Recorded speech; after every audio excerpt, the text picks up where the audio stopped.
Hello friends, तो इस video में बताऊंगा मैं सुप्रीम कोर्ट ऑफ इंडिया की जेएसए की वैकेंसी की फाइनल कट ऑफ 2022 की। और साथ में कुछ और बातें बताऊंगा, जैसे कि एक्सपेक्टेड कट ऑफ क्या रह सकती है। और पता है आपको 2025 से पहले सिर्फ 2022 में रिक्रूटमेंट आया था, तो ये प्रीवियस ईयर कट ऑफ ही एक तरीके से। और इससे पहले 2017 में आया, तो 2017 ज़्यादा पुराना डाटा हो जाएगा। तो हम 2022 का एनालिसिस करके पता लगाएंगे कि भाई एक्सपेक्टेड कट ऑफ 2025 की क्या रहेगी। तो पहले हमें 2022 की जानना जरूरी है। तो भाई 2022 में क्या था कि आपका टाइपिंग टेस्ट और ऑब्जेक्टिव टाइप टेस्ट साथ में ले लिया गया था। ठीक है। और थोड़ा सा डाउट ये भी आ रहा है स्टूडेंट्स को कि इस बार नेगेटिव मार्किंग होगी या नहीं होगी, तो उसके बारे में बताऊंगा। तो आपका जो है 2 घंटे का होता है, जिसमें 100 क्वेश्चन आते हैं। इसमें 50 इंग्लिश, 50 जनरल एप्टीट्यूड नॉलेज, ये सब मिला के 100 क्वेश्चन बनते हैं। और साथ में कंप्यूटर पूछी जाती है 25 नंबर की। ठीक है। इस बार क्या है ना कि आपका ये पहले पेपर होगा ये वाला। ठीक है। जो इसमें पास होगा वो आपका जाके टाइपिंग देगा। और इस बार के नोटिफिकेशन में कट ऑफ में मतलब नोटिफिकेशन में जो है नेगेटिव मार्किंग का बिल्कुल भी जिक्र नहीं है। तो हम कह सकते हैं कि इस बार नेगेटिव मार्किंग होगी नहीं। अगर होता तो कोई ना कोई सर्कुलर ज़रूर निकालता सुप्रीम कोर्ट अपनी वेबसाइट पे कि भाई हमसे मिसप्रिंट हुई है, लेकिन अभी तक ऐसा कोई सर्कुलर आया नहीं है। तो जब तक आता नहीं है तो हम यही मान के चलेंगे कि इस बार नेगेटिव मार्किंग है नहीं, क्योंकि इस बार टाइपिंग टेस्ट और एमसीक्यूज बेस्ड वाले टेस्ट का डेट अलग अलग है। ठीक है। डेट्स के ऊपर मैं वीडियो बना चुका हूँ चैनल पे अपने, तो भाई वो ज़रूर देखना ताकि आपको एक आइडिया लग जाए कि ये वाला एग्ज़ाम किस तारीख को होगा। बाकी इस वीडियो के लास्ट में भी दिखाऊंगा मैं कब होगा एग्ज़ाम। तो भाई क्या था ना कि आपका जो टाइपिंग टेस्ट है उसको मार्क्स मिले थे। ठीक है। टाइपिंग के आपको मार्क्स मिले थे, अगर आपकी इतनी स्पीड थी तो आपको इतने मार्क्स मिले थे। तो ये बिल्कुल जेन्युइन कंटेंट है। ठीक है। मैंने अपनी तरफ से नहीं लिखा, ये भी एक सर्कुलर है। ठीक है। ये कैमरा वीडियो बना रहा हूँ तो इस वजह से आपको दिखा नहीं पा रहा। बाकी मैंने स्क्रीनशॉट वाली वीडियो बनाऊंगा तो जिस दिन दिखा दूंगा। बाकी एक आइडिया, आप इसका स्क्रीनशॉट ले लो ताकि आपको हेल्प हो। अगर आपके 50 या 55 तक की स्पीड आ रही है तो भाई तभी आपके इतने अच्छे मार्क्स आएंगे, 35-40। वरना तो आपके यहाँ 35-40 की स्पीड आ रही है तो भाई 25 मार्क्स ही मिलेंगे। और मैक्सिमम मार्क्स में 50 मार्क्स का ये 3% एरर अलाउड है। और कम से कम स्पीड आपकी 35 होनी चाहिए। अगर 35 से नीचे जाती है या एरर आपकी 3% से ज़्यादा जाती है तो आपको 0 मार्क्स मिलेंगे, सीधी बात है। ठीक है। तो आपको 125 में से पहले ये वाला पेपर क्वालिफाई करना है। उसके मतलब मार्क्स तो देखो सबके जुड़ते हैं लास्ट में आके। ठीक है। तो पहले इसको क्वालिफाई करोगे तो इस बार आप टाइपिंग टेस्ट में जाओगे 2025 में। तो भाई कट ऑफ क्या रही है भाई इस वाले पेपर की 2022 में। तो भाई कुछ कट ऑफ नहीं थी इसमें, कोई कैटेगरी वाइज कोई कट ऑफ नहीं थी। और आपने एक चीज़ और नोटिस की होगी, इस बार वैकेंसी जो है ना उसमें भी कोई कैटेगरी वाइज वैकेंसीज नहीं है। सारी ओवरऑल वैकेंसी एक जगह दिखा रखी है 241। ठीक है। तो इसमें कोई कट ऑफ कैटेगरी वाइज नहीं आती। ठीक है। मोर देन और इक्वल टू मतलब ये मैंने बिल्कुल डिट्टो लैंग्वेज लिख रखी है जो रिजल्ट में नीचे लिखी थी पॉइंट्स में। तो भाई आपके 50% नॉर्मलाइज मार्क्स से ऊपर हैं। ठीक है। 100 में से तो आप क्वालिफाई हो।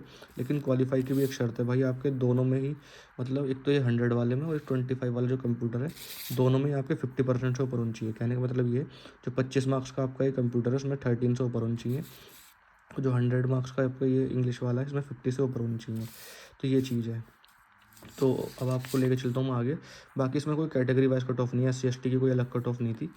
जिसने भी ये चीज़ क्वालिफाई कर ली थी तो उसको ईजिली क्वालिफाई हो गया था। अब आते हैं डिस्क्रिप्टिव की तरफ, जो कि बहुत इंपॉर्टेंट है ये। 100 मार्क्स का होता है 2 घंटे का। इसमें कॉम्प्रिहेंशन, पैसेज, प्रिसाइज राइटिंग और एस्से। ठीक है। मैं बिल्कुल एक अच्छी खासी एक स्ट्रेटेजी वीडियो बना दूंगा कि भाई ये चीज़ कैसे कैसे होती है। तो भाई चैनल को सब्सक्राइब कर लेना। ठीक है। आपकी मर्जी है सब्सक्राइब करना ना करना, वो आपके ऊपर है। ठीक है। तो 50% से अब मार्क्स चाहिए आपको इसे क्वालिफाई करने के लिए। देखो ये तो हर सेक्शन में एक क्राइटेरिया रखा गया था कि 50% से ऊपर होना चाहिए, चाहे का डिस्क्रिप्टिव हो, इंटरव्यू हो, या फिर वो MCQs वाला हो पेपर। सब में आपको 50% से ऊपर लाने थे। अगर आप किसी भी एक सेक्शन में फेल हो जाते हो 50% लाने में, तो भाई आप डेफिनेटली फेल हो जाओगे पूरे उसमें जो है। ठीक है। ये चीज़ है। तो इसमें एक चीज़ है जानने वाली। तो इसमें ये लैंग्वेज पढ़ सकते हो आप स्क्रीन पे, the candidate who have secured 50% और मोर marks in descriptive and 50% और more in objective test and 13 और more in computer। ठीक है। ये सब चीज़ें 50% तो लानी है सबसे, मतलब 50% या 50% ऊपर तो लानी है। उसके बाद एक एक शर्त तो रख दी उन्होंने। ठीक है। कि आपके सबको मिला के 180 तो बैठनी चाहिए, 180 या 180 पे ज़्यादा। ठीक है। और टोटल आपका 275 है। ये चीज़ है। और 180 या 180 पे ज़्यादा होने चाहिए आप सबके प्लस करके। कहने का मतलब ये है कि इसमें भी आपको सबके मार्क्स जुड़ने हैं, टाइपिंग के भी, ऑब्जेक्टिव टाइप टेस्ट के भी, कंप्यूटर वाले के भी। ठीक है। और ये डिस्क्रिप्टिव के सबके मिला के आपके 180 से ऊपर बैठनी चाहिए। अगर आप 50% सब में लेके आते हुए हो, और अगर आपके टोटल में मतलब 180 नहीं हो रहे तो तब भी आप डिस्क्वालीफाई हो जाओगे। ठीक है। ये चीज़ है। अब आते हैं आपके इंटरव्यू की तरफ। ठीक है। आप तभी क्वालिफाई होते जब 180 से ऊपर आ रहे हैं आपके सबके, सब में मतलब, और 50% से ऊपर भी होनी चाहिए, ठीक है। तो थोड़ा सा कॉम्प्लेक्स ही इसी वजह से है एग्ज़ाम। अब आते हैं देखो इंटरव्यू की तरफ। भाई इंटरव्यू आपका 25 मार्क्स का होता है। इसमें भी यही शर्त है कि आपके 50% से ऊपर होनी चाहिए, तो 13 से ऊपर होनी चाहिए आपके, ठीक है। इंटरव्यू मार्क्स 1/3 का बुलाते हैं, एक सीट पर 3 बच्चे बुलाते हैं ये, ठीक है। मेरिट इसके अकॉर्डिंग ही बनती है, ठीक है। और अब जब लास्ट में मेरिट बनानी होती है तो भाई एक सीट पे एक बच्चा ही लेते हैं ये। अगर कोई बच्चा छोड़ देता है या बीच में कुछ भी दिक्कत आती है तो एक वेटिंग लिस्ट, जिसे इम्पैनल्ड नाम देते हैं, तो उसमें से बच्चों को ये लेते हैं मेरिट के अकॉर्डिंग, ठीक है।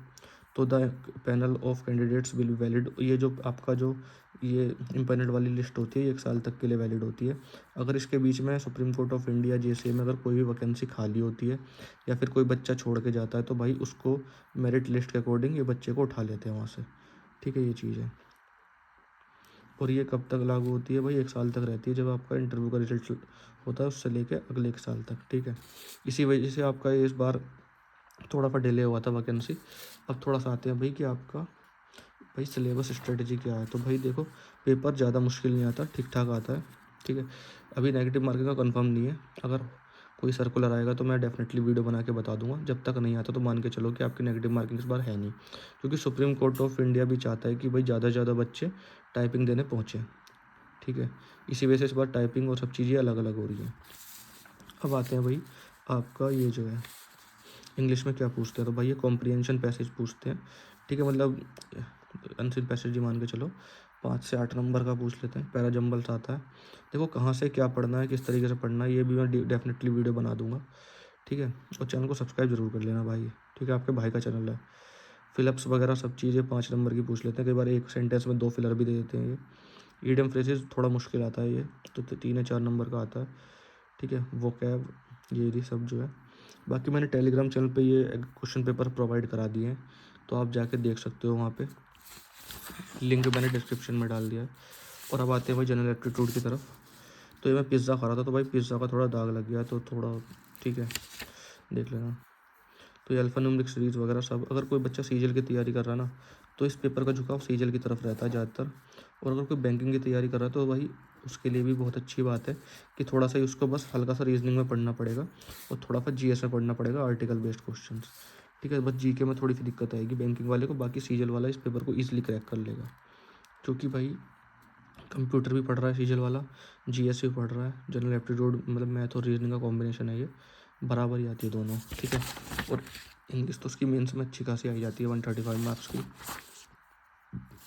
ये बात है। अब आते हैं कंप्यूटर की तरफ। तो भाई ये तीनों टॉपिक थोड़ा डिफिकल्ट होते हैं और सबसे ज़्यादा मैक्सिमम क्वेश्चन इसमें से पुटअप होते हैं। 25 मार्क्स का क्वेश्चन पेपर आता है आपका कंप्यूटर का। तो भाई कम से कम मान के चलो 10 नंबर के या 12 नंबर का आपका इसमें से आएगा, और बाकी जो अदर टॉपिक्स है कंप्यूटर अवेयरनेस के, बाकी उसमें से आएगा, ठीक है। अब आते हैं थोड़ा सा कि भाई आपकी एक्सपेक्टेड डेट क्या हो सकती है। तो भाई एक्सपेक्टेड डेट मेरे अकॉर्डिंग ये है, ठीक है। हो सकता है थोड़ा बहुत चेंजेस हो सकते हैं, एक्सपेक्टेड है ये, मैं कंफर्म नहीं कह रहा, लेकिन हाँ ये है कि आपका लास्ट वीक ऑफ मार्च में ये ऑब्जेक्टिव वाला पेपर 100% होगा, या ज़्यादा से ज़्यादा ये अप्रैल की फर्स्ट वीक में होगा, और होगा संडे के दिन ये, ठीक है। लास्ट टाइम एनटीए ने कराया था 2022 में, इस बार ये नहीं कराएगी, इस बार टीसीएस कराएगी, तो थोड़ा एग्ज़ाम का वो फास्ट हो जाएगा। मैं मानता हूँ भाई एग्ज़ाम गवर्नमेंट के थोड़े लेट होते हैं, लेकिन हो सकता है इस बार थोड़े चेंजेस देखने को मिले, इस बार फास्ट एग्ज़ाम हो आपका ये, क्योंकि एक सर्कुलर अक्टूबर में आया था, तो उसके अकॉर्डिंग ये सब था कि भाई आपके सब चीज़ें अलग अलग होंगे। काफ़ी सारे लोगों को भी डाउट है कि भाई क्या डिस्क्रिप्टिव और टाइपिंग एक दिन होगा, नहीं भाई ये अलग अलग होगा, क्योंकि एक सर्कुलर इससे पहले अक्टूबर में आया था। तो भाई जो चैनल को सब्सक्राइब कर लेगा उसके पास अगली वीडियो भी पहुँचती रहेगी। बाकी भाई आपकी मर्ज़ी है, चैनल सब्सक्राइब करना है तो कर लीजिए। बाकी भाई आपका भाई तो आपका साथ हमेशा देगा ही। Thank you so much. I hope सभी ने चैनल को सब्सक्राइब कर लिया होगा, और जो चैनल को सब्सक्राइब कर लेगा उसके बाद 2025 में गवर्नमेंट जॉब होगी। तो भाई बिल्कुल रिस्क मत लेना, ऐसी स्ट्रेटजी बता दूंगा ना, डेफिनेटली एग्ज़ाम क्लियर हो जाएगा आपका। बाकी तैयारी आपको करनी है, ठीक है। मैं थोड़ी ना आपकी जगह एग्ज़ाम देने जाऊँगा। जो चैनल को सब्सक्राइब कर लेगा उसके पास बेस्ट स्ट्रेटजी पहुँच जाएगी, और कहाँ से क्या पढ़ना है, कौन सी बुक फॉलो करनी है, ये बता दूंगा मैं नेक्स्ट वीडियो में। तो थैंक यू सो मच। मुझे पता है आप लोग समझदार लोगों, चैनल सब्सक्राइब कर जाओगे। Thank you.